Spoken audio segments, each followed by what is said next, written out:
हालचाल होते, जसं आता जे होते मुवमेंटद्वारे.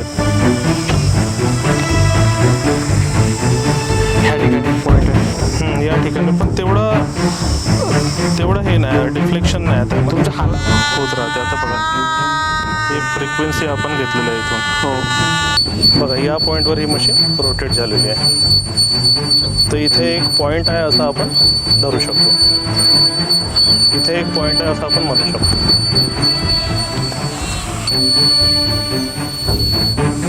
या मशीनचे जे काम आहे ते कम्प्लीट झालेलं आहे. आता इथे काही व्हॅल्यूज आपण एंटर करणार.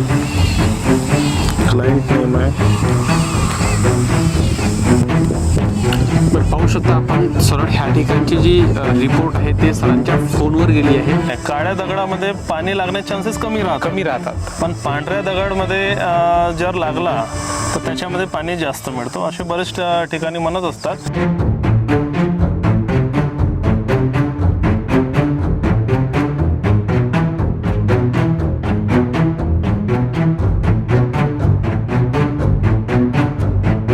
नमस्कार, मी संघर्ष. आपण झकास मराठी पाहतात. म्हणजे ज्या लोकांना बोरवेल घालायची आहे आणि त्यांना पाणी पाहायचे आहे, पाणी पाहण्याकरिता ते कन्फ्यूज आहेत, अशा लोकांसाठी ही व्हिडिओ महत्त्वाची ठरणार आहे. AI द्वारे टेक्नॉलॉजीद्वारे जमिनीखालचं पाणी पाहणं आता शक्य झालं आहे. आणि आज आपण भंडारा जिल्ह्यामध्ये आहोत आणि भंडारा जिल्ह्यातील एक शिक्षक भूषण फसाटे सर यांची संपूर्ण भारतभर चर्चा सुरू आहे. कारण ते AI टेक्नॉलॉजीनं मोबाईलच्या माध्यमातून आणि त्यांच्याकडे असलेल्या यंत्रांच्या माध्यमातून जमिनी खालचं जे पाणी आहे ते पाहतात. आणि आजपर्यंत त्यांनी 5000 पेक्षा भारतभर त्यांनी पॉईंट पाहिले आहेत आणि त्याच्या माध्यमातून त्यांचा जो सक्सेस रेशिओ तो सुद्धा जास्त आहे.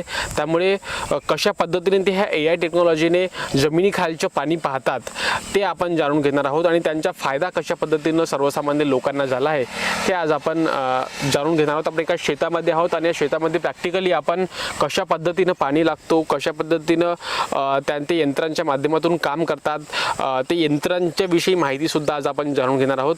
आमच्यासोबत चर्चा करण्याकरिता भूषण फसाटे सर आहेत. तर स्वागत आहे आपलं झकास मराठीवर. आपण यंत्राद्वारे पाणी पाहता, जमिनी खालचं पाणी पाहता आणि म्हणजे महाराष्ट्रभर सध्या तुमची चर्चा सुरू आहे. तुम्ही यंत्राच्या माध्यमातून कशा पद्धतीनं पाणी पाहता, नेमकं काय आहे हा यंत्र, कसं तुम्ही ह्या कामाकडे वळले आहात आणि ह्या कामाविषयी काय सांगाल? बघा, सर्वप्रथम मी माझी ओळख सांगतो. माझं पूर्ण नाव भूषण माधवराव फसाटे आहे. माझं शिक्षण हे BA BEd आणि जिओग्राफीमध्ये माझं शिक्षण झालेलं आहे.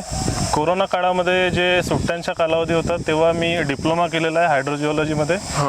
ओपन युनिव्हर्सिटी आहे बुंदेलखंडची, त्यामधून केलेलं आहे. आता मी इकडे वळण्यामागचं कारण म्हणजे असं आहे की माझे मोठे वडील जे होते ते अगोदर काडीने पाणी बघत होते. तर तेच आमच्या घरी बोरवेल करायची होती, त्यांना बोलवलेलं होतं. तर त्यांनी पाणी बघितलं आणि ज्या लाईनवर ते जात होते, म्हणजे मानून चला की पाण्याची लाईन आहे, तिथे एक प्रकारे त्यांच्या अंगामध्ये असं करंट आल्यासारखं येत होतं. तर त्या गोष्टीमागे माझी एक जिज्ञासा वाढली की हे का बरं होत असेल बा म्हणून. तर मग तिथूनच हा माझा प्रवास सुरू झाला. नंतर मी सुद्धा एक हे जे लोक म्हणत होते की नारळ उभा होते हातावर वगैरे, तर आपण ते प्रयोग वगैरे करून बघितले सर. बरं, अनेक लोकांचे प्रश्न असतात की जमिनी खालचं पाणी ही पाहता येतं का, जमिनी खालचं पाणी दिसते का, की एक नेमकी याला अनेक लोक आपापल्या पद्धतीने विचार करतात. काही लोक याला एक फक्त अंधश्रद्धा म्हणून पाहतात आणि काही लोक याच्या कामाची वस्तू म्हणून याच्याकडे पाहतात. तुमचं काय मत आहे यावर?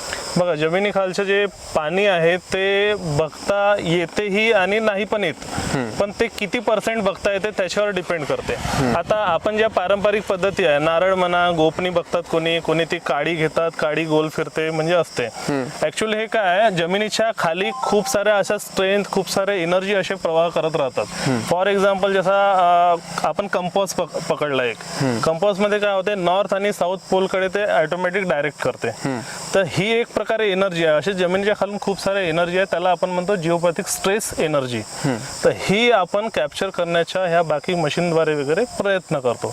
तर या जिओपॅथिक स्ट्रेसवर ज्यांनी कमांड केली तर ते त्यामार्फत बघता येते पाणी आपल्याला. हे जे तुमचं यंत्र आहे हे कशा पद्धतीनं काम करतं आणि नेमकं पाणी कोणत्या जागी लागेल हे कसं माहिती तुम्हाला चालतं? जसं हा जो यंत्र आहे, ही माझ्याकडे सिम्प्लेक्स नावाची एक मशीन आहे. आता प्रॉपरली ही जी मशीन आहे एक मेटल डिटेक्टर म्हणूनही वापर करतात, पण याच्या फ्रिक्वेन्सीमध्ये आम्ही बदल केला आणि जे जिओपॅथिक स्ट्रेस एनर्जी जे म्हटलेलं आहे ती जिथे कुठे असेल त्या फ्रिक्वेन्सीला कॅप्चर करण्याचा प्रयत्न या मशीनद्वारे आपण करत असतो. त्यानंतर दुसरी जी मशीन आहे आपल्याकडे ही स्विच 3D नावाची AI टेक्नॉलॉजीची मशीन आहे. आता जिथे कुठे पॉईंट मिळालेला असेल तर त्यामध्ये या मार्फत आपण सिग्नल ट्रान्समिट करत असतो आणि रिसीव्ह करत असतो. याला VLF टेक्नॉलॉजी म्हणतात किंवा VLF सिग्नल म्हणतात, व्हेरी लो फ्रिक्वेन्सी, त्याचा लॉंग फॉर्म आहे. जसं गेलं की ह्या ठिकाणी काय लिहून येते काही ही मशीन जी आहे मोबाईलमध्ये जो सॉफ्टवेअर आहे त्याच्या थ्रू कनेक्ट राहते आणि त्यामार्फत मग जी कोणती फ्रिक्वेन्सी जमिनीच्या आतमध्ये गेली आणि जी रिसीव्ह झाली त्याच्यानुसार तो ग्राफ जनरेट होते आणि त्यानुसार मग आपण पॉईंट वगैरे सांगू शकतो की इथे या प्रकारे पाणी लागू शकतो म्हणून. आता याच्यामध्ये लोक काय विचार करतात की 100% गॅरंटी आहे का? या कामामध्ये 100% गॅरंटी नाही. त्याच्या मागचं कारण म्हणजे असं आहे की ही जी काही टेक्नॉलॉजी आहे, ह्या ज्या काही मशीन आहेत, ह्या फक्त खडकामधली जी गॅप आहे, गॅप आपल्याला माहिती होते. जसं फॉर एक्झाम्पल उन्हाळ्यामध्ये नदी जी आहे, नदीमध्ये पाणी नसतं तरी सुद्धा आपण नदीच म्हणतो. पावसाळ्यामध्ये त्याच नदीमध्ये पाणी येतो, म्हणजे नदी प्रॉपर नदीच आहे ना. तशीच खडकामधली जी गॅप आहे ही उन्हाळ्यामध्ये त्याच्यामध्ये पाणी नसते कधी कधी आणि पावसाळ्यामध्ये त्यामध्ये पाणी येते. तर ह्या सगळ्या ज्या मशीन आहे ही गॅप आपण फाइंड आउट करतो.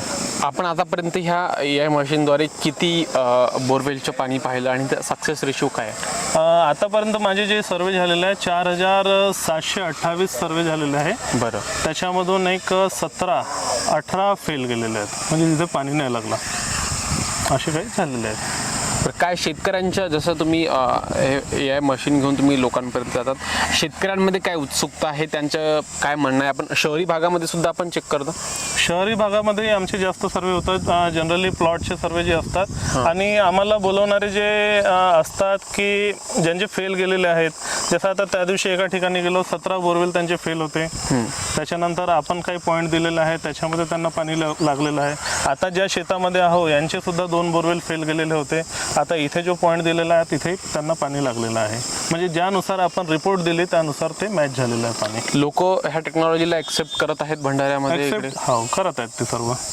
आणि आणखी तुम्हीच पाहता की अशा पद्धतीने आणखी महाराष्ट्रात कुणी? महाराष्ट्रात बरेच जण पाणी बघणारे आहेत. आता बरेच जे नारळ आणि अगोदर बघत होते, आता टेक्नॉलॉजी चेंज झाली म्हणून ते सुद्धा अशा प्रकारे गोल फिरणारे मशीन घेऊन चालत आहेत. पण प्रॉपरली सांगायचं झालं तर नुसती मशीन जशी अशी गोल फिरत आहे म्हणजे हा पाणी आहे असं त्याचा अर्थ होत नाही, कारण की गोल फिरणारे असे मशीन बरेच आहेत. पण याच्या मागे long range plus geophysical scanning system ह्या दोन्ही मशीन असणे आवश्यक आहे, तेव्हा आपला त्याचा जो सक्सेस रेशो आहे तो वाढते. तर उत्सुकता काय आहे? लोक जसं पाणी लागलं, जसं तुम्ही म्हटलं की 17 बोरवेल लोकांनी खोदल्यानंतर त्यांना पाणी नाही लागलं आणि तुमचं एक यंत्र गेलं आणि त्यांना पाणी लागलं, काय त्यांच्यामध्ये काय त्यांचा आनंद कशा पद्धतीने ते व्यक्त करतात आणि तुम्हाला हे सगळं पाहून काय समाधान वाटतं? नाही, आपल्याला नक्कीच समाधान तर वाटतेच सर, कारण की शेतकरी म्हटलं तर पाण्यासाठी पूर्ण त्रस्त झालेला असतो आणि पाणी म्हणजे त्यांच्यासाठी खूप मोठी संजीवनी असते. आणि आपल्या मार्फत जर त्यांना अशा प्रकारे जर रिझल्ट मिळत असतील तर नक्कीच आनंद होते. आणि शेतकरी बऱ्याच भागामध्ये बोलवत असतात आपल्याला, जिथे म्हणजे एकदम ड्राय एरिया आहे, त्यांना एक विश्वास आहे आपल्यावर की यांच्या मार्फत आपल्याला पाणी वगैरे मिळू शकते बुवा. ब्राह्मणाला तुम्ही दाखवू शकता कशा पद्धतीनं पाणी, कुठं पाणी आहे किंवा काय? नक्कीच सर, मी पूर्ण प्रोसेस सांगतो, मी पूर्ण प्रोसेस दाखवतो. अशा प्रकारे आता याचं वर्किंग प्रिन्सिपल सिम्पल आहे. जिथे कुठे जिओपॅथिक स्ट्रेस लाईन असेल त्यामध्ये याचं मुवमेंट येणार आपल्याला आणि आपण 2 जिओपॅथिक स्ट्रेस लाईनचा जो नोडल पॉईंट आहे, म्हणजे जो पॉईंट क्रॉस होतो तो पाहण्याचा आपण या मार्फत प्रयत्न करू. त्याच्यानंतर तो पॉईंट मिळाल्यावर बाकी जे आपल्या इतर मशीन आहेत त्यांनी आपण त्याला स्कॅन करू. म्हणजे आपण ह्या एका परिसरामध्ये आहोत, एका शेतामध्ये आहोत. ह्या ठिकाणी कुठं पाणी लागेल आम्हाला तुम्ही सांगू शकता? कुठं पाणी बघू आपण हे. बघा, अशा प्रकारे हॉरिझॉन्टल ठेवायचं जमिनीला आणि एक स्लोली मुवमेंट करायची.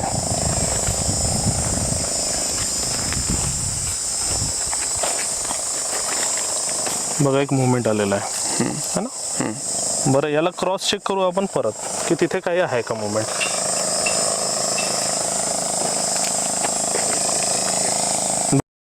असं नाही, पण काहीतरी इथे आहे जिओपॅथिक स्ट्रेस लाईन. तर आता याला आपण एक पॉइंट आउट करू. चालत आले आणि ह्या ठिकाणी ते जे मशीन आहे, ते यंत्र आहे, त्याच्यामध्ये सर्कल जे आहे ते फिरलं. हो, बरं, हा एक पॉइंट. हा एक पॉईंट मिळालेला आहे, पण हा पर्टिक्युलर बोरवेलच्या पॉईंट आहे असं नाही म्हणता येणार. आता पाणी दोन प्रकारे राहते जमिनीमध्ये, एक स्टोरेज वॉटर राहते आणि एक रनिंग वॉटर राहते. स्टोरेज वॉटर हा जनरली काय होते, जेव्हा आपण बोरवेल मारत आहोत तेव्हा पाणी दिसतो आपल्याला, पण तो दीर्घकाळ टिकेल याची काही शाश्वती नाही. पण रनिंग वॉटर हा काय, जो आपण बोरवेलनी पाणी काढतो त्याच्या पुनर्भरणा होत राहते. तर आपण most of the time running water पाहण्याचाच प्रयत्न करतो. आता बघा इथे हा एक पॉईंट मिळालेला आहे. आता हा स्टोरेज वॉटर आहे की रनिंग वॉटर आहे हा आपल्याला पाहायचा असेल तर याच्या एक 5 फुटाच्या अंतरावर आपण सर्कल पूर्ण फिरणार. 5 फुटाच्या अंतरावर. हा, त्याला सेंटर पॉईंट धरून आपण 5 फुटावर एक सर्कल फिरणार आपण. बरं. आणि जर मुवमेंट आला साईल बाजू,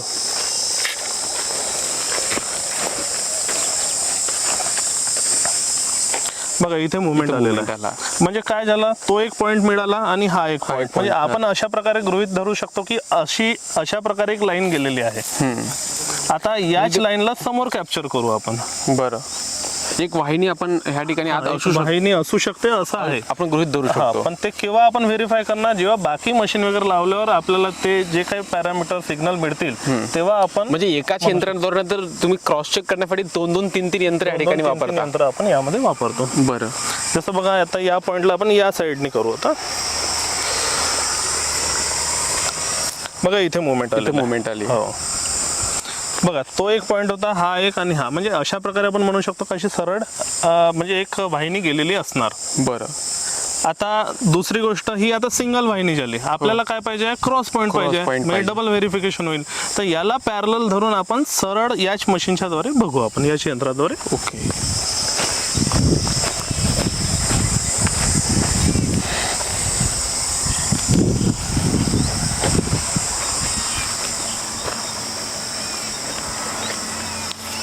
कधी कधी काय होते, हे मुवमेंटद्वारे पण हालचाल होते, जसं आता जे होते मुवमेंटद्वारे. ह्या ठिकाणी एक पॉईंट आहे. या ठिकाणी पण तेवढं हे नाही, डिफ्लेक्शन नाही त्यामध्ये. तुमच्या हाता वगैरेला काही जाणवतो का? नाही, हाताला काही नाही जाणवत, फक्त हा मुवमेंट आहे. आणि हा दोन्ही पॅरलल ठेवलेला आहे, म्हणजे असं नाही की समोरच जास्त लोड दिलाय म्हणून तो फिरेल. एकदम पॅरलल. थोडंही काही बारकावे असतील तरी अशाद्वारे आपण कॅप्चर करू शकतो. बरं, बघा ते हाताची मुवमेंट होती सर.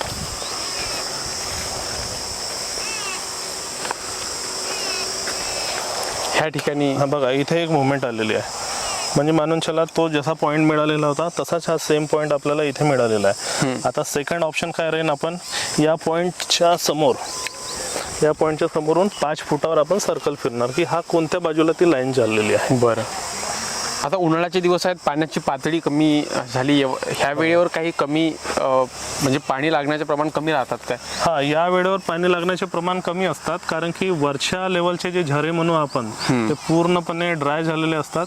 आणि जे प्रॉपर झरे आहे, मानून चला या एरियामध्ये 160-170 फुटावर जे प्रॉपर झरे आहेत ते त्यांच्या फ्लो कंटिन्यू सुरू राहते. आता जे शेतकऱ्यांना पाणी लागण्याचं जे प्रमाण आहे सर, आधी काय होतं, आधी 50 फूट, 60 फूट, 70 फूट किंवा 100च्या आतच पाणी लागून जायचं. आता काही लोक तर 300 आणि 400 फुटापर्यंत बोरवेल आत घेऊन जातात, मात्र पाणी अद्याप त्यांना मिळत नाही. हे तेवढ्या आतपर्यंत ते नेणं बरोबर आहे का, किंवा मग पाण्याची पातळी का बरं एवढी खाल जात आहे? ते कसं आहे, पाण्याची गरज तर प्रत्येकाला सगळ्यांनाच आहे. हो. आता पाणी शोधण्यासाठी जर वर पाणी नाही मिळालं तर ते आतमध्ये जातात. आता पाण्याची लेवल कमी होण्याच्या मागचं कारण म्हणजे काय, 20-30 वर्षा पहिले काय राहायचे, नुसतं विहीर दिसत होते.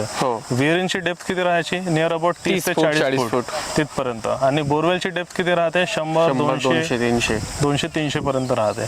आता प्रत्येक जण बोरवेल मारत आहे, तर आता जर विहीर आपण खोदली त्याच्यामध्ये पाणी लागेल का? कारण की बाजूचा जो शेतकरी आहे तो 300 फुटावरून पाणी खिचत आहे, आणि विहीरवाला जो आहे हा 30-40 फुटापर्यंत आहे. म्हणजे याचा जो पाणी आहे तो पूर्ण बोरवेल तो कॅप्चर करून राहिले. आता काही दिवसामध्ये विहिरी राहतील की नाही हा एक मोठा प्रश्न. काही दिवसामधून विहिरी राहतील की नाही हे नाही सांगता येणार, कारण की बोरवेल प्रत्येक ठिकाणी होत आहे. त्याच्यानंतर पावसाचे प्रमाण कमी झालेलं आहे, प्रत्येक गोष्टीकडे कॉन्क्रिटीकरण जास्त झालेलं आहे, कॉन्क्रीटचा जास्त वापर, रस्ते वगैरे, झाडांची तोड जास्त होऊन राहिलेली आहे. हा त्याच्या मागचा एक रिझन आहे सर, की जो डेप्थ वॉटर जो आहे, अंडरग्राउंड वॉटर तो कमी झालेला आहे. जसं आता आमच्याकडे राजस्थानचे काही पॉईंट येतात तर ते तर 2-2 हजार फुटापर्यंत बोरवेल करतात ते.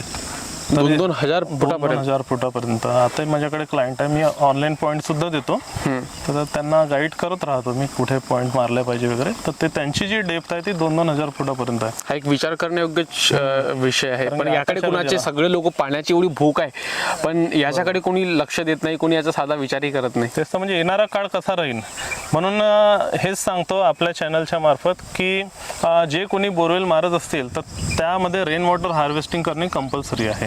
कारण की आपण जमिनीमधून खूप सारं पाणी घेतो, पण जमिनीला काय देतो? जमिनीला जो पाणी पाहिजे तो आपण मुरवत नाही ना. अगोदरच्या काळामध्ये काय कॉन्क्रीट वगैरे तेवढं नव्हतं राहत. जो पावसाचा पाणी आला तो जमिनीमध्येच तो सॅच्युरेशन होत होतं त्या पाण्याच्या.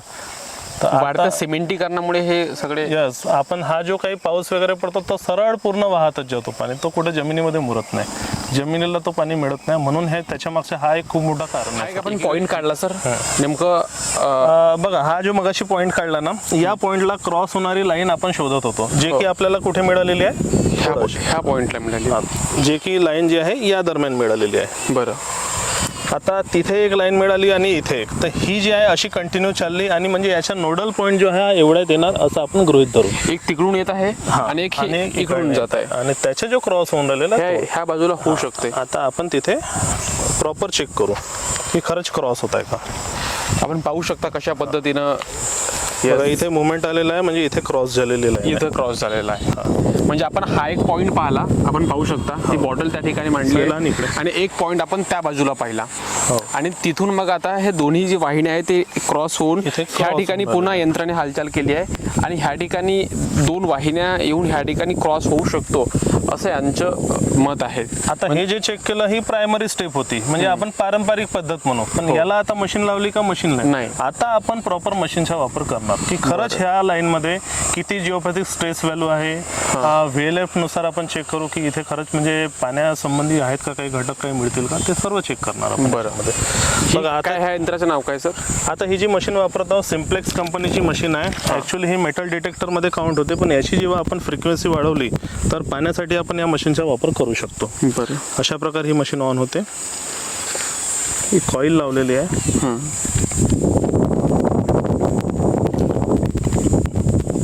फ्रिक्वेन्सीनुसार होत राहते. आता बघा, ही फ्रिक्वेन्सी आपण घेतलेली आहे इथून. आता आजूबाजूला आपण कशा प्रकारे फ्रिक्वेन्सी आहे, जसं इथे जे आलं आहे ना ते बघू आपण. त्याच्यानंतर इकडून एक लाईन आलेली होती, त्याच्यामध्ये काय आहे ते बघू आपण. ठीक आहे, व्हॅल्यूज किंवा साऊंड जे आहे, साऊंड चांगल्या प्रकारे आहे, तर आपण एक हा पॉईंट देऊ शकतो या मशीनच्या द्वारे.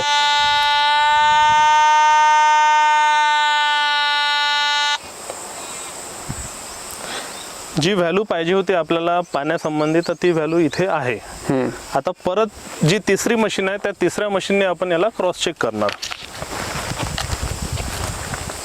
या मशीनचं नाव आहे WD Swiss 3D. AI टेक्नॉलॉजीची मशीन आहे.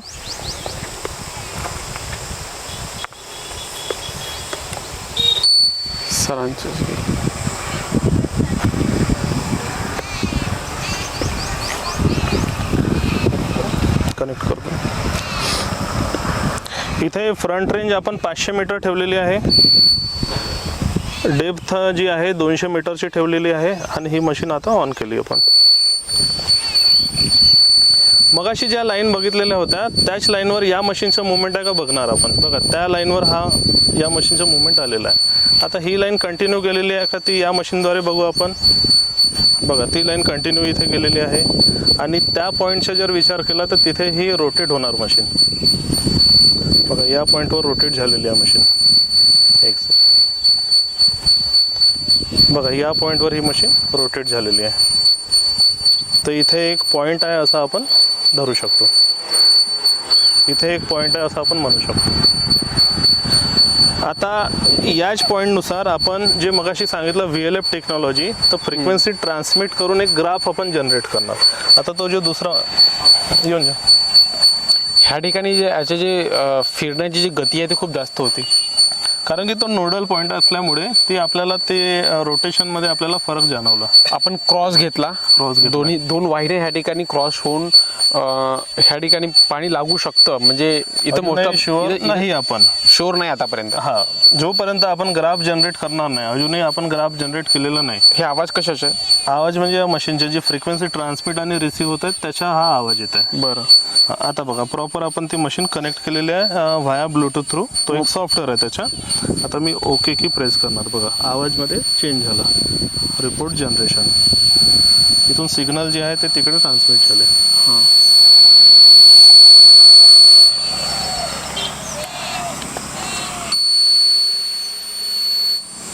या मशीनचे जे काम आहे ते कम्प्लीट झालेलं आहे. हां, आता इथे काही व्हॅल्यूज आपण एंटर करणार. क्लायंट नेम आहे. बरं, पाहू शकता आपण सरळ ह्या ठिकाणची जी रिपोर्ट आहे ते सरांच्या फोनवर गेली आहे आणि फोनवरून आता जे आकडे आहेत सर त्यांच्यामध्ये काय काय आपण पर्टिक्युलर पाहता? याच्यामध्ये म्हणजे जमिनीचं क्षार म्हणा किंवा याच्यामध्ये आपण सॅलिनिटी राहते, रॉक स्ट्रेंथ राहते, परमिएबिलिटी फॅक्टर राहते. आता रॉक स्ट्रेंथ म्हणजे या पॉइंटवर खडक कोणत्या प्रकारच्या लागणार आहे आणि त्याचा हार्डनेस किती आहे ते याच्यामध्ये बघू आपण. खूप लोकांचं असं म्हणतात की काळा दगड आणि पांढरा दगड अशा पद्धतीने राहतं. कोणाचं म्हणणं राहतं की काळा दगड जर असला तर पाणी लागण्याचे चान्सेस जास्त राहतात किंवा पांढरा दगड असं काय नाही. काळ्या दगडामध्ये पाणी लागण्याचे चान्सेस कमी राहतात, पण पांढऱ्या दगडमध्ये जर लागला तर त्याच्यामध्ये पाणी जास्त मिळतो, असे बरेच ठिकाणी म्हणत असतात. आपला जो पट्टा महाराष्ट्रातला मोस्ट ऑफ द जो पट्टा आहे तो बेसॉल्ट रॉकनी पसरलेला आहे. त्याच्यामधले जे काही प्रकार आहेत, जसं ब्रेसिया नावाचा जो प्रकार आहे तो आपल्या एरियात पडते. ब्रेसियामध्ये काय होते, पांढरे जे खडक आहेत ते त्याच्यामध्ये आढळतात, तर तिथे पाणी मिळण्याचे चान्सेस असतात. पण एखादा असा पर्टिक्युलर जो भाग पूर्ण पकडला, मोस्ट ऑफ द भाग हा बेसॉल्टनी पसरला असल्यामुळे तिथे पाण्याची जी आहे सॅच्युरेशन हा कमी आहे. बरं, म्हणजेच परमिएबिलिटी फॅक्टर जो आहे तो कमी आहे. आता जे मगाशी आपण 3 पॉईंट पकडले, कोणता रॉक स्ट्रेंथ ही जर 50% वर जर असेल आणि आपल्या रिपोर्ट मध्ये दाखवत असेल तर आम्ही तो पॉईंट देत नाही. बरं, का बरं? कारण की जे खडकाची जी स्ट्रेंथ कॅपॅसिटी ही जास्त हार्ड असल्यामुळे तिथे पाणी लागण्याचे चान्सेस कमी असते. त्याच्यानंतर जो पाणी लागणार आहे त्याच्यामध्ये क्षारतेचे प्रमाण किती आहे ते सुद्धा आपल्या रिपोर्टमध्ये निघते. त्याच्यानंतर परमिएबिलिटी फॅक्टर आहे, हा जर 70% अबोव असेल तर आम्ही तो पॉईंट फायनल करत असतो. खूप खूप धन्यवाद सर आमच्यासोबत आज वेळ घालण्याकरिता. तर मंडळी आपण पाहू शकता AI टेक्नॉलॉजीनं यंत्रांच्या माध्यमातून जमिनीखालचं पाणी पाहणं हे आता शक्य झालं आहे. भूषण सरांच्या माध्यमातून भंडारा गोंदिया आणि फक्त भंडारा गोंदिया आणि महाराष्ट्रात तर भारतभर आता लेह लद्दाखला ते पाणी पाहण्याकरिता जाणार आहेत. संपूर्ण भारतभर ते जमिनीखालचं पाणी यंत्राच्या माध्यमातून पाहत आहेत. सोशल मीडियावर त्यांच्या चर्चा सुरू आहेत आणि नेमकं कशा पद्धतीने ते पाणी पाहतात ते आपण आज प्रॅक्टिकली एका शेतावर येऊन आपण पाहिलं आहोत. आणि सरांनी यंत्रांच्या माध्यमातून एक पॉईंट दिला, त्या ठिकाणी जर त्या पॉईंटवर जर बोरवेल जर घातली तर त्या ठिकाणी पाणी लागू शकतो आणि अचूक पद्धतीनं पाणी पाहून शेतकऱ्यांना आणि नागरिकांना याचा कशा पद्धतीनं फायदा होईल असा सरांचा एक प्रामाणिक प्रयत्न आहे. यांच्याशी जर कोणाला कॉन्टॅक्ट करायचं असेल, कोणाला जर बोरवेल मारण्यात, कारण अनेक लोकांचं तेच स्वभावच आहे आपल्या इकडे की बोरवेल घालण्याच्या आधी कुणाकडून पाणी पाहिलं जातं. तर यांच्याकडून जर तुम्हाला पाणी पाहायचं असेल, यंत्राच्या माध्यमातून जर पाणी पाहायचं असेल तर खाली बॅनर आला असेल किंवा डिस्क्रिप्शनमध्ये पण सरांचा नंबर मी तुम्हाला शेअर करू शकतो. त्या बॅनरवर यांचा नंबर आहे, तुम्ही यांच्याशी कॉन्टॅक्ट करू शकता आणि तुमच्याही शेतात जर पाणी पाहायचं असेल तर तुम्ही पाहू शकता. सर खूप खूप धन्यवाद पुन्हा एकदा आमच्यासोबत. थँक्यू.